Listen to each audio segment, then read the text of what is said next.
तिसऱ्या आघाडीच्या बातमीनंतर बातमी आता राष्ट्रवादी काँग्रेसची। लोकसभेच्या दारुण पराभवानंतर आता विधानसभा निवडणुकीसाठी अजित पवारांच्या राष्ट्रवादीनं नवी रणनीती आखली आहे। अजित पवारांच्या राष्ट्रवादीनं विधानसभा निवडणुकीसाठी नरेश अरोरा यांची रणनीतिकार म्हणून नियुक्ती करण्याचा निर्णय घेतलाय। राष्ट्रवादी काँग्रेसच्या आमदारांच्या कालच्या बैठकीला अरोरा देखील उपस्थित होते। याआधी नरेश अरोरा यांनी कर्नाटक आणि तेलंगणासह अनेक राज्यांमध्ये काँग्रेससाठी निवडणूक प्रचाराचं काम पाहिलं। प्रचार व्यवस्थापनात त्यांचा हातखंडा आहे। बघूया आता अरोरांची किती मदत अजित पवारांना आणि त्यांच्या पक्षाला होते।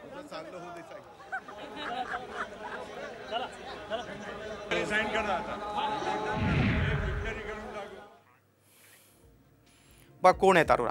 पॉलिटिकल कॅम्पेन मॅनेजमेंट कंपनीचे ते संस्थापक आहेत। याआधी काँग्रेसच्या निवडणूक प्रचाराचं व्यवस्थापन अरोरा यांनी केलंय।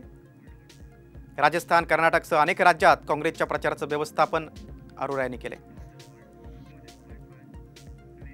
कार्यकर्त्यांवर जेव्हा आपल्याला विश्वास राहत नाही, त्याच्याचबरोबर लोकांवर जेव्हा विश्वास राहत नाही, आपण जे काय बोलतोय ते लोकांना पटत नाही, तेव्हा अशा मोठ्या मोठ्या कंपन्या घेतल्या जातात। कुठेतरी काय गोष्टी मॅन्युप्युलेट करून अशा मोठ्या मोठ्या कन्सल्टंटला तुम्ही जर काम देत असाल, त्याच्यावरूनच कुठेतरी कळतं की तुम्हाला पण माहिती आता हे इलेक्शन आपल्या हातातून गेलेलं आहे।